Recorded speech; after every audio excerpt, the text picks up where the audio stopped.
طفلك بقى صعب جدا في الاكل وما عادش بياكل طول اليوم غير حاجه بسيطه جدا لا تذكر، او كان طفل بياكل كويس وشهيته كويسه وفجاه ما عاد اكله قليل جدا وما عادش بياكل خالص، او طفل من البدايه اكله ضعيف وكميه الوجبه اللي بياخدها قليله جدا على مدار اليوم. تعالوا نشوف مع بعض الاسباب والحلول. مشكله كبيره جدا بتواجه معظم الامهات اليومين دول ان طفلي بعد ما كان بياكل كويس ما عادش بياكل خالص، او هو اصلا في الاساس اكله قليل جدا وكميه الاكل اللي بياخدها لا تذكر. طيب ده ممكن يكون سببه ايه؟ لو هو سبب الطبي انت متابعه مع الدكتور وعارفه ان في سبب مرضي مثلا، يبقى انت لازم تكشفي وتتابعي بيه. طيب لو هو سبب له علاقه بالتغذيه بس، مجرد نظام التغذيه، تعالى اقول لحضرتك شويه حلول هتعمليها هتحسن التغذيه بشكل نهائي، وطفل هيبقى بياكل كويس جدا وتبقي مستريحه ومطمنه له في الاكل. اول حاجه واهم حاجه لازم تعمليها ان انت تمنعي الكاندي والعصاير والحلويات والشوكولاته، الكيك والبسكويت والمشروبات الغازيه. الحاجات دي كلها الطفل اللي بياخدها بشكل دائم طول اليوم مستحيل ياخدها وياكل. يعني الحاجات دي حتى لو حد كبير بياخد ده بشكل متقطع طول اليوم برضه مش هياكل كويس. يبقى انا المفروض امنع كل الكلام ده نهائي عن الطفل، وانضف بطنه منه تماما وجسمه منه تماما عشان يقبل على الاكل الصحي الكويس. طول ما ياخد الحاجات اللي فيها سكريات جسمه بيطلبها بشكل متتابع كل فتره، وفي نفس الوقت بتصد نفسه على انه ياكل الحاجات اللي فيها تغذيه زي البروتينات او غيره. طيب انا همنعها خالص كده ازاي؟ طب انا طفل بيروح مثلا الحضانه الكيجي المدرسه، فمحتاج ياخد الحاجات دي عشان زمايله وعشان اسباب كتير. هقول لحضرتك في اخر الفيديو ازاي ننظمها، وهناخد الحاجات دي طبعا بس بشروط وطرق معينه. تابع بقى معايا الخطوات اللي احنا نعملها حاجه بحاجه. الحاجات المهمه ان انا لازم اعمل برضو مواعيد للوجبات بتاعه الطفل. ما ينفعش اللي هو الطفل غير منظم، يعني مثلا لو انا طفلي بيصحى في اوقات براحته خالص من النوم، انا ظروف الشغل بتاعك مثلا الزوج بتخلي الام تعمل وجبات متاخره او الغداء بيكون وقت متاخر، على قد ما اقدر لازم اعمل نظام صحي للطفل بيولوجيا خاص بالنوم والاكل. ده مهم جدا. يعني انا بصحى في ميعاد محدد تقريبا، بنام في ميعاد محدد، ده مهم. وكمان الوجبات تكون بشكل منظم الى حد ما، يبقى في 3 وجبات مضمونه في اوقات محدده بشكل تقريبي. ده هيساعد النظام الهضمي ان هو يبقى مستعد كانزيمات هضم عشان تستفيد، فهو هيجوع على الوقت ده تقريبا، وبرده لما ياكل هيستفاد من الاكل ده، هيحسن الشهيه بشكل متتابع خطوه بخطوه يوم عن يوم، هتلاقي بقى احسن ونظامه الهضمي احسن. كمان الاخراج هيتحسن، ما عادش يبقى عنده مشاكل ويتضايق من الاكل ان هو بيتعبه او لا هيتحسن بشكل كبير درجه بدرجه. مهم كمان ان انت تدخلي الخضار والفاكهه الطازجه، لانه ده هيحسن برضو شهيه الطفل، وكمان يحسن استخدام الجسم للعناصر المفيده اللي هي بتطلب بعد كده برضو نفس العناصر. يعني ده برضو هيحسن لي شهيته، الجهاز الهضمي وحركته، الجهاز التنفسي. الطفل بقى يبقى توازن الطفل، راحته النفسيه، اتزانه العصبي، التوتر والعصبيه والنرفزه اللي من غير داعي، كل ده هيخف شويه مع الوقت. وكمان هيبقى عنده قابليه انه يقبل على الفاكهه نفسها، يقبل على الحاجات الطازجه، الحاجات المفيده، الحاجات اللي هتفيده احسن. طبعا العصير الطبيعي كويس لكن الفاكهه افضل بشكل كبير. في طرق كتير للتحايل على اني ادي الفاكهه طبعا احسن شكل او منظر اللي انا بدي للطفل الاكل، يعني اقطعها له بشكل مميز، اخليه يساعدني في انه يقطعها هو كمان معايا، نعمل اشكال مفيده او اشكال مبهره. ممكن اقول له نقدم للاسره حاجه مختلفه وهو يساعدني فيها، ده يخليه يتناولها بشكل افضل مع اخواته مع الاسره عموما، يعني ده افضل طبعا. ناخد بالنا ان الاطفال اليومين دول بقى تقريبا بقى مع انتشار الشاشات والتطبيقات المختلفه على الموبايل وغيره، فبقوا بيشوفوا وجبات خارج المطبخ المصري. يعني في حاجات كتير قوي بقى معظم الوجبات اللي هم بيشوفوها يا اما بيتزا يا اما برجر يا اما فرايد تشيكن، يعني بقى بيشوفوا اختلافات وتطورات للاكل، فده اللي هم بيشوفوه. ما عادش الطفل زي زمان بيشوف اكل مطبوخ زي ما انت متخيله ان هو المفروض يجي يقعد بقى يبقى مقبل جدا على الباميه، طب هو برده ما يعرفهاش.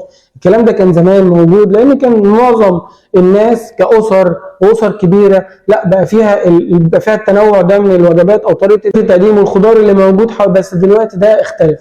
الاطفال بقت بتشوف اشكال كتير جدا للاكل مختلفه، فطبعا ده لازم يشوف ده على ارض الواقع. فهو الصدى ده اللي انا بنقله بقى ان انا ابقى موجود معايا الوجبات دي قدامه، انا ممكن اديله الاكل اللي هو بيحبه واللي عايز يشوفه في صوره اللي انا بتمنى انها اديها له، يعني انا بديله الفايده بس بشكل او غلاف اللي هو بيحب يشوف بيه الاكل. فانا ما يهمنيش قوي ان هو عايز ياكل ايه على قد ما انا يهمني الفايده اللي جوه الاكل وانا اديها له. طيب هو مش حابب مش عايز ياكل كذا، يعني في حاجه رفضها خالص، انا بغير الطريقه بتاعتها بشكل يتناسب مع هواه وانا ببقى عارفه ابني بيحب ايه. اغير له بقى الطريقه بتاعت التقديم وبتاعت التحضير بتاعت اي صوره بحيث المنتج النهائي يبقى محتوي على اللي انا نفسي اقدمه له كبروتين. انا عايز اديله السمك لكن هو مش متضايق من الطريقه التقليديه اللي انا بقدم بيها السمك، اشوف له طريقه ثانيه، اجيب انواع ثانيه من السمك، اقدم حاجات مأكولات بحريه مختلفه، اغير مفهومه عن الفكره ان هو واخد فكره مسبقه وقرار مسبق ان انا مش عاوز السمك، لا ده اللي انت اكلته ده بقى دي طريقه ثانيه من انواع السمك. وهجتهد جدا في موضوع الاكل واطوره، وده هيفرق طبعا مع الطفل. حاجه في حاجه بقى باللي انا بقدمه ده، هقدم لطفلي اكل صحي بشكل متناسب مع الطريقه اللي هو عايز بيها، وكمان يديله التغذيه اللي هو محتاجها. وانا نفسي لازم اعدل سلوكي الغذائي في الاسره، يعني ما ينفعش ان انا بطلب من طفل ان هو ياكل مثلا كميه من البروتين مناسبه وياكل الاكل مسلوق او مشوي ويبعد عن المقليات بشكل مثلا ما، او المواد الحافظه او الاكل الجاهز. يعني انا بطلب منه ده وانا في نفس الوقت بعمل كده، ده برضه مش منطقي.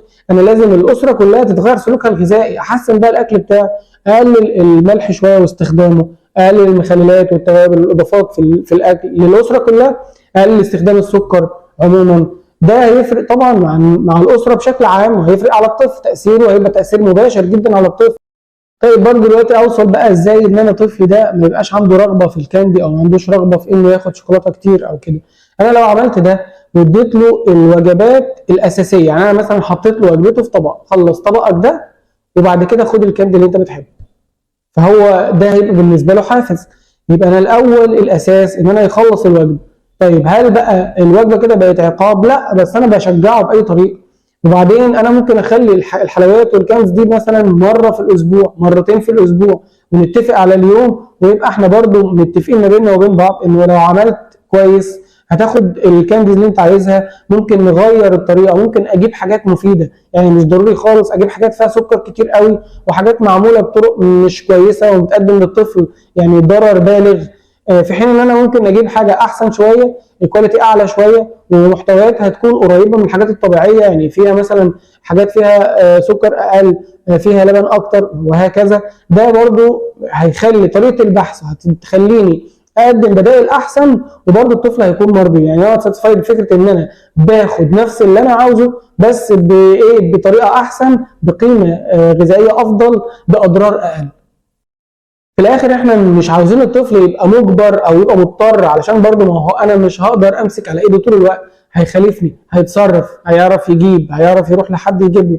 لا، انا عايز برضه الطفل يقتنع، ولازم يبقى زي ما اتفقنا ده سلوك غذائي خاص بالبيت كله، واحنا بنشجع بعض، وهو شويه شويه هيقتنع وهيتحسن. وانا برضو في بعض الاوقات ممكن اتغافل واسيبه يخرج شويه عن الاطار، لكن في حدود ان انا برضو ايه، حاطين صوره معينه هنمشي عليها وننظم عليها. هو بيجتهد وانا بجتهد وبنقدم الاحسن للطفل، وان شاء الله باذن الله يعني الموضوع هيبقى اسهل بكتير، والتغذيه الصحيه هترجع اساسيه للبيت كله، وطفلي باذن الله ان شاء الله هيحب الاكل الطبيعي. مع الوقت ابني تدريجيا هيبعد عن الاكل السريع والاكل الجاهز، ويبعد كمان عن الحلويات والسكريات وهكذا تدريجيا، وده اللي انا عاوزه. انا مش عاوزه يمنع تماما لان ده مش هيحصل، لكن على الاقل يبقى مثلا جانب من الاسبوع فيه كده، وطول الاسبوع باكل اكل صحي، وده يعمل لي التوازن المطلوب ويديني طفل صحته كويسه جدا، وبنيانه وقوته العضليه مع الصحه الداخليه والصحه النفسيه كمان متزنه، ودي اهم حاجه في المعادله. وربنا يبارك في اطفالنا كلهم ان شاء الله. شكرا.